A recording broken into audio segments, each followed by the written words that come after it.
What do you believe about depression? Do you believe depression is a real thing? I believe that feeling depressed is real. I don't believe depression as a clinical disease is real, no. Really? Correct. You don't believe people can be clinically depressed? I think PTSD is very real. Unfortunately, I have some friends who suffer from that. I know that feeling depressed is real.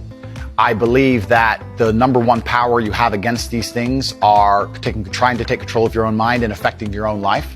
I believe that it's not healthy to hand over all your power and believe that depression is an outside disease that you can't affect. I know that when I've had difficult periods in my life, and also many of my friends, like I've said, suffered from PTSD and been through terrible things.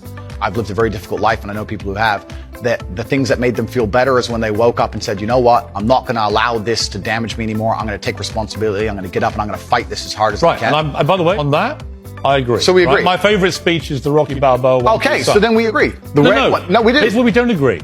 Piers. You don't, hang on. You've got to let me interject when I don't agree with you, right?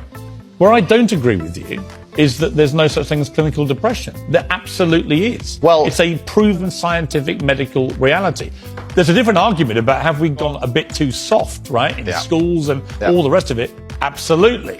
Do I think some people moan and whine too much about their lot in life? Definitely. Okay. Are we a victimhood society? 100%. Okay. Is there such a thing as clinical depression? Absolutely. And my argument is that if you actually bracket everybody who's not clinically depressed and doesn't have the genuine medical condition, then actually if millions of people are deemed to have depression, the ones who really need the help don't get it. Well, that's my point. Well, that I would agree with. You're right. I think it's certainly an overused term. But you don't accept there is such a thing as clinical depression. No, I don't. And that to me is a damaging view. Okay. Well, let me explain why. If someone comes to me and says I'm clinically depressed or I feel very, very sad, I would say the first thing you need to do is stop accepting the identity of a clinically depressed person. Stop accepting you have no control over this. And what you need to do is stop identifying that way, and let's work together to try and fight against it. But there isn't an eminent doctor in the world who would tell you there is no such thing as clinical depression. Who would not tell you that some people it's simply beyond their control. Johann Hari wrote a book saying exactly that, my friend.